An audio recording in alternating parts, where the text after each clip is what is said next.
Hey everyone, it's Rob Koenig here, and I'm so glad to be with you in this moment and to be another contributing voice to the topic of instinct. You know, when we think about instinct, or at least when I think about instinct, it takes me back to, my childhood when I sat in science class and I heard about the idea that animals and animal behavior is driven by instinct. And it was always fascinating to me to think about this topic because when you look at some of the complex and really beautiful behaviors that we see within the animal kingdom, whether it's birds knowing to fly south in the winter or a spider weaving a beautiful, intricate web, we know that there is some level of knowingness within these creatures that we share this planet with that guides them and leads them to an experience of harmony with their environment and sustains them in the most beautiful natural way. And so, those are the first interactions that we have perhaps in our life with the concept of instinct. We observe these creatures in our natural environment, and we see how somehow they're tapping into this natural flow with the world around them, and it benefits them in beautiful ways. And then there's us. Then there's the human being, right? We are part of this natural world. We're actually part of the animal kingdom. But we have other layers that interact with our experience of life. We have this really sophisticated thinking mind, the mind that analyzes and contemplates and weighs decisions. And unlike our animal counterparts who are clearly not bogged down by the decision making that we humans often inflict upon ourselves, we see that animals can act and they can just respond in such a natural, beautiful way. But what we do is we stall, we hesitate, we weigh, and we often, because of our thinking mind, we don't necessarily experience the levels of harmony and balance that maybe we could if we tapped into that deeper level of knowingness and awareness that we can call instinct. But we do have instinct. We do have an inner knowingness, and it often is clouded by these layers of conditioning.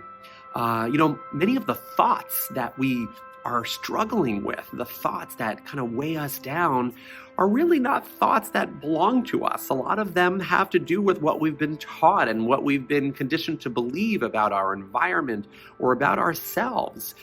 But the truth is, below all of that chatter is an inner knowingness, a peace, a tranquility that does exist within. And it is that flow, that undercurrent, that is our instinct, that is available to us to guide us and to really bring us to new levels of joy and fulfillment in our lives.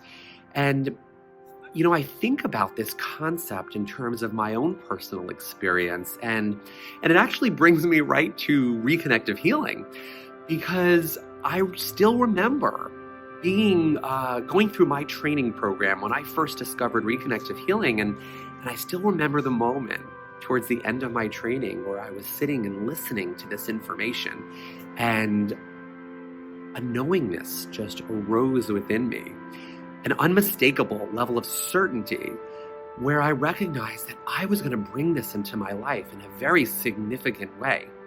Now, mind you, it wasn't a contemplation, a deliberation. I tell you, it was a certainty. It was a level of absolute clarity where I just knew that I was lighting up with joy and passion and excitement and desire to move forward and to explore this in my life. And it dawns on me years later that I was experiencing the flow of my own instinct arising through this interaction and through this experience. And I know that it was my instinct because It came from a place where the thinking mind did not enter in to the deliberation. Like I said, it was a certainty. It was a level of recognition that this was right for me. And in Reconnective Healing, we talk about the role of instinct. We talk about a level of knowingness, a level of access beyond the mind, where we come into a communion with the flow of the universe, with these frequencies that surround us and live through us and around us. And it is the practice of reconnective healing for me that reminds me of the power of our instinct in our daily lives.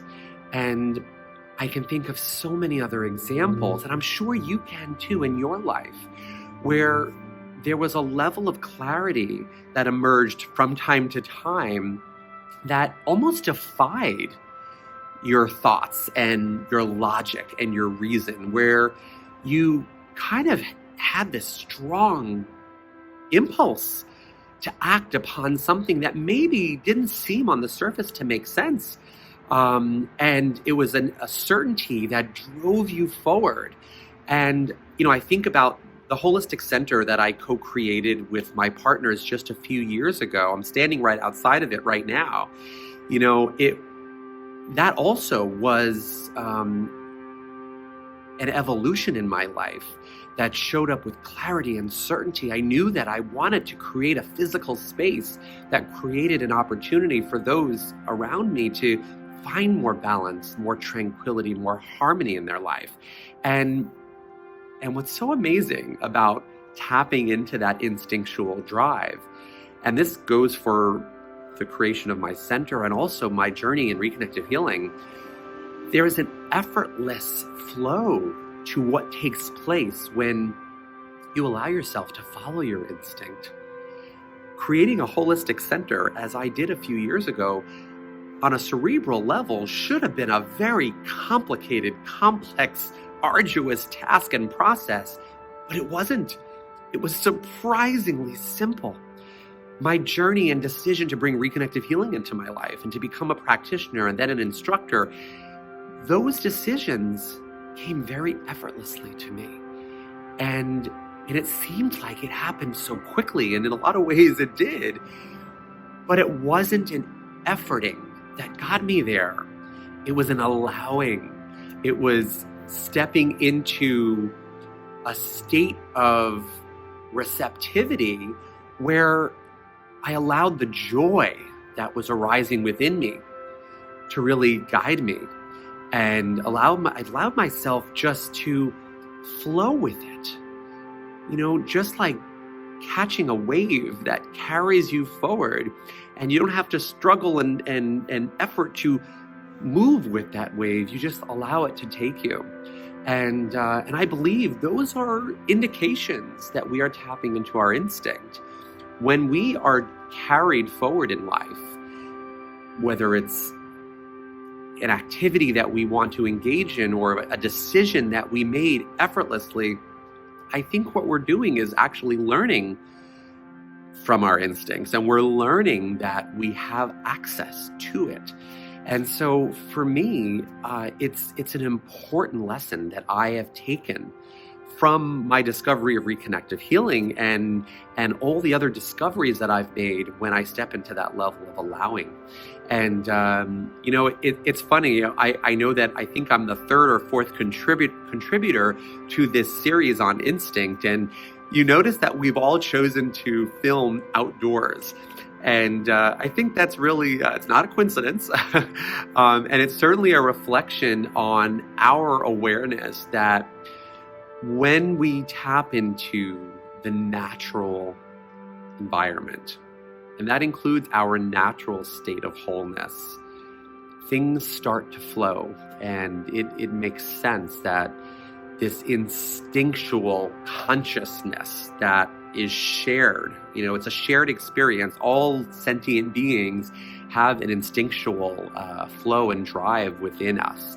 And I feel that for me personally, when I step into nature, it's almost easier to become aware of that natural essence that belongs to each and every one of us. So I love that we've all chosen, those of us contributing to this discussion, we've all chosen to film out here in nature. And it's the end of February in New York. It's absolutely gorgeous outside. This is not typical for New York February, but just another beautiful co-creation with the universe when it comes to offering this discussion. I think it's not an accident that the conditions arose to be so perfect for me to share this information with you today. It's really just, it's such a beautiful opportunity to engage with this community and engage with everyone listening to this message right now. And make no mistake, if you've been following these talks, you're following your instinct. You're allowing it to guide you, and so pay attention to what shows up in your path. And I believe these are all examples of the universe flowing through us and for us, and giving us opportunities to bring that information that we need at this moment to allow us to experience our life in more wondrous, more beautiful ways. And at its essence, that's what reconnective healing is allowing us to do. It's stepping into an interaction with this natural essence that belongs to you and I, and allowing it to just guide us and to give us that which we need in this moment, without having to direct and control. And again, that's another example of allowing instinct to be at the forefront of our interaction. And that's the beauty, I find, of reconnective healing, is that we are in fact stepping out of the cerebral thinking mind as we engage at this level.